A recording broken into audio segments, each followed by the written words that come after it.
The New York Jets, unfortunately, continue to have some fairly significant injuries this year. I guess the bad injury luck from San Francisco has followed head coach Robert Saleh to New York. Mekhi Becton, also not the end of the world, but not ideal, is set to miss 4 to 6 weeks with a knee injury. He needs arthroscopic knee surgery to help repair what was partially a subluxation, just like Ryan Fitzpatrick had, and an MCL sprain. Not exactly a comfortable injury, as Becton kind of got rolled back up as a different the player falling in the back of his knees. Could have been a lot worse.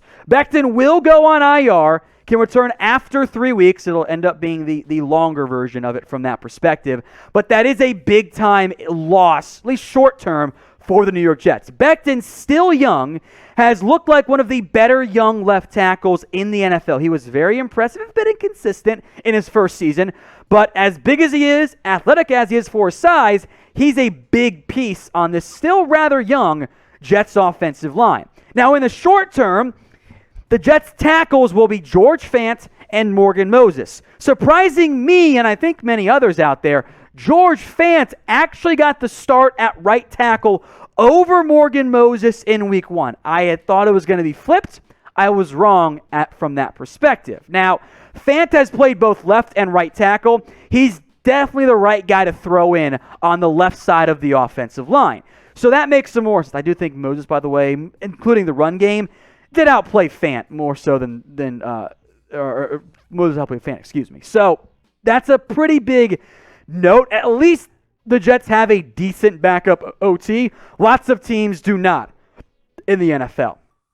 So how many games then, folks, will the New York Football Jets win this season? They kind of rallied late against the Carolina Panthers, but that defense has really lost some significant key pieces. So get your votes in. How many games will the Jets win this year? Let's hit now the other key injury for New York, Lamarcus Joyner, as he suffered a torn triceps. Joyner will need surgery.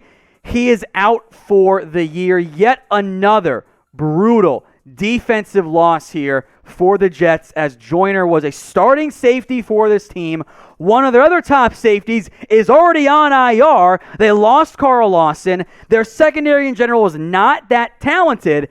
This is a big-time loss for New York. With Joyner, who is hurt for now and is going to end up going here on IR, the Jets are in a unique spot at safety. Ashton Davis and Sherrod Niesman are going to head or are on IR. Now, both players can return at some point later on this season.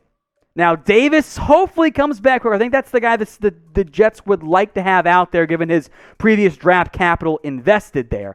Adrian Colbert and Sheldrick Redwine played after the Lamarcus Joyner injury.